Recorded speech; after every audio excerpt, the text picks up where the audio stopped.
तो कैसे हो आप सभी। मैं उम्मीद करता हूँ कि आप सभी बहुत ही अच्छे होंगे। हमारा जो क्लास नंबर शायद 31 था उसमें कुछ आवाज़ साउंड की कुछ प्रॉब्लम थी। तो अगेन मैं आपको इस लेक्चर को समझाने की कोशिश करूँगा। ध्यान दें। तो हम लोगों ने क्या पढ़ा था, हम लोगों ने इसके पहले पार्ट में कि डिफरेंट टाइप्स के अप्रोचेज होते हैं एल्गोरिदम में, ताकि हम लोग अपनी प्रॉब्लम को आसान बना पाए। ठीक है। तो उसी क्रम में हम लोग अब क्या पढ़ने वाले हैं, divide and conquer. Divide and conquer में क्या होता है कि ये ब्रेक करता है अपने प्रॉब्लम को, ताकि हम लोग उसके जो वही मॉड्यूल्स हो अलग अलग। देखो, एक प्रॉब्लम है, उसको हम लोगों ने सब प्रॉब्लम्स में बांटा। सब प्रॉब्लम्स को क्या किया, सब प्रॉब्लम्स को हम लोगों ने क्या किया, सॉल्व किया। उस सब प्रॉब्लम्स का जो सॉल्यूशन आया, उसके बाद उन सारे को एग्रीगेट करके हम लोगों ने अपने मेन प्रॉब्लम का सॉल्यूशन खोजा। That is divide and conquer. ठीक है। जैसा कि आप मर्ज सॉर्ट में पढ़ते हैं, जहाँ पे मैं यहाँ पे एग्जांपल देने की कोशिश कर रहा हूँ कि सॉर्टिंग में आप पढ़ते हो कि एक मेरा बड़ा सा मतलब एक मेरा एरे है जिसको कि सॉर्ट करना है, जो कि अनऑर्डर्ड है। ठीक है। तो उसको क्या करेंगे, हम लोग एलिमेंट में डिवाइड कर देते हैं, फिर उसको सॉर्ट करते हैं, बाद में क्या कर देते हैं, मर्ज कर देते हैं। ठीक है, समझ में आया। तो ग्रीडी एल्गोरिदम में क्या होता है समझने की कोशिश करते हैं। क्या बोलता है, it is an algorithm paradigm that makes an optimal choice on each iteration with the hope of getting the best solution। और ये क्या करता है, it is easy to implement, has a faster execution time.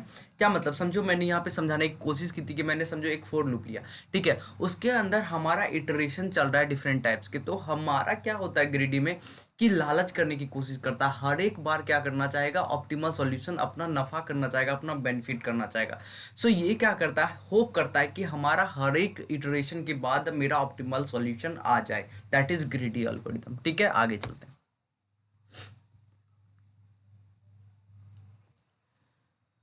उसके बाद हम लोगों ने क्या पढ़ने की कोशिश की थी, डायनेमिक प्रोग्रामिंग। तो डायनेमिक प्रोग्रामिंग में क्या होता है उसको समझने की कोशिश करते हैं। तो डायनेमिक प्रोग्रामिंग में क्या करता है कि हमारा एल्गोरिदम एफिशिएंट बनने की कोशिश करता है। कैसे, क्योंकि वो क्या करता है, इंटरमीडिएट रिजल्ट को स्टोर करता है। और ये क्या होता है, डिफरेंट 5 डिफरेंट स्टेप्स में होता है, ताकि हम लोग एक ऑप्टिमल सॉल्यूशन पे पहुंच पाए। तो वो क्या क्या, पहला देखो, it breaks down the problem into sub problems to find the optimal solution as obvious. उसके बाद क्या बोलता है, after breaking the problem it find the optimal solution. फिर क्या करता है, स्टोर करता है result of the sub problems. और सब प्रॉब्लम्स का जो रिजल्ट होता है उसको क्या करता है, रीयूज करता है, and that it can not be recomputed for the same problems. ठीक है। Finally it computes the result of complex problem. जैसे हम लोग डिवाइड एंड कनकर में करते हैं, कुछ ऐसा ही डायनेमिक प्रोग्रामिंग में है। तो डायनेमिक प्रोग्रामिंग में क्या होता है, एक डिफरेंस है यहाँ पे, क्या ये इंटरमीडिएट रिजल्ट को क्या कर देता है, स्टोर कर देता है। ठीक है, समझ में आएगा। उसके बाद सब प्रॉब्लम्स का एक ऑप्टिमल सॉल्यूशन निकालता है, बाद में हम लोग अपने मेन प्रॉब्लम का एक ऑप्टिमल सॉल्यूशन एग्रीगेट करके निकालने की कोशिश करते हैं। That is dynamic programming. ठीक है, समझ में आया होगा। आगे चलते हैं। उसके बाद आता है ब्रांच एंड बाउंड एल्गोरिदम। समझो इसमें क्या होता है, तब branch and bound algorithm can be applied to only integer programming problems. क्या होता है ब्रांच एंड बाउंड में, कि ये हम लोग सिर्फ इंटीजर प्रोग्रामिंग प्रॉब्लम में लगा सकते हैं। ठीक है। ये क्या करता है, this approach divides all the sets of feasible solution into smaller subsets and this subsets are further evaluated final. Same बात हुई है यार, जो कहानी होते आ रहा है, बस यहाँ पर एक मेन याद रखना कि इंटीजर प्रोग्रामिंग के लिए यूज होता है। ठीक है। बैक ट्रैकिंग का अगर हम लोग बात करते हैं, तो बैक ट्रैकिंग में क्या होता है कि ये अपने प्रॉब्लम को रिकर्सिवली सॉल्व करता है और ऐसे सॉल्यूशन को रिमूव कर देता है जो कि हमारे कंस्ट्रेंट ऑफ प्रॉब्लम को सेटिस्फाई नहीं करता है। ठीक है। उसके बाद हम लोगों ने जानने की कोशिश की थी most important topic, that is algorithm complexity. तो अल्गोरिथम कॉम्प्लेक्सिटी दो टाइप्स के होते हैं, that is time complexity and space complexity. अगर टाइम कॉम्प्लेक्सिटी की बात करते हो, तो ये क्या हुआ कि जो भी मेरा टाइम रिक्वायर्ड है, जो कि कंप्लीट करता है एग्जीक्यूशन को, कंप्लीट हमारे प्रोग्राम का जो एग्जीक्यूशन होता है, ऑलराइट, उसको कंप्लीट करने में जितना टाइम हम लोग दे रहे हैं, दैट इज टाइम कॉम्प्लेक्सिटी। अगर स्पेस कॉम्प्लेक्सिटी की बात करते हो, तो स्पेस कॉम्प्लेक्सिटी क्या, कॉम्प्लेक्सिटी क्या आ जाता है सर, ये हो जाता है कि हमारा कितना अमाउंट ऑफ स्पेस ले रहा है एक प्रॉब्लम सॉल्व करने में।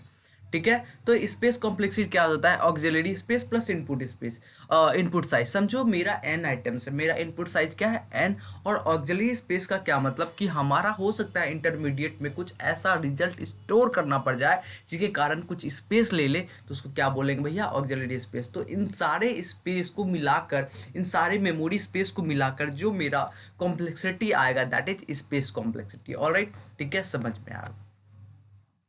मैंने एक एग्जांपल के थ्रू आपको समझाने की कोशिश कर रहा था कि अगर समझो मेरा एक function 5n² plus 6n plus 12 है, ठीक है।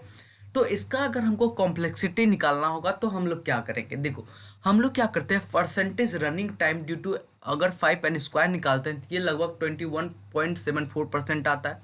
उसी तरह 6n का 26.09% आएगा, एंड 12 का 52.17% आएगा। समझो ये पहला बार है, n इक्वल टू 1 लिया है हमने तो ये वैल्यू आया। पर अगर आप n का वैल्यू जैसे जैसे बढ़ाओगे तो n² जो होगा वो एक बिगर अमाउंट हो जाएगा। तो अगर वो बहुत बड़ा हो गया, उसके कंपैरिजन में 6n और 12 बहुत ही छोटा हो गया, तो हम लोग 6n और 12 को क्या इग्नोर कर सकते हैं, क्या कर सकते हैं, इग्नोर कर सकते हैं। और यहाँ पे डोमिनेंट फैक्टर क्या हो गया, 5n²।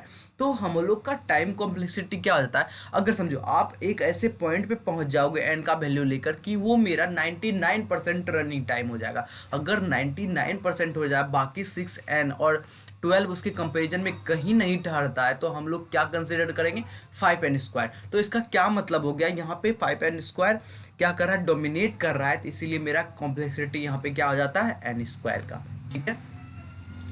हमारे जो कॉम्प्लेक्सिटी होते हैं उसमें 3 डिफरेंट टाइप्स के केसेस हो सकते हैं। एक तो हो सकता है सबसे बुरा case, that is worst case, average and best case. तो देखो पहला वाला में क्या होता है, वर्स्ट केस में कि बहुत ज़्यादा टाइम लेता है, एवरेज में बेस्ट और ख़त्म के बीच, बुरा और अच्छा, सबसे अच्छा के बीच का अपना रास्ता चुनता है, दैट इज एवरेज।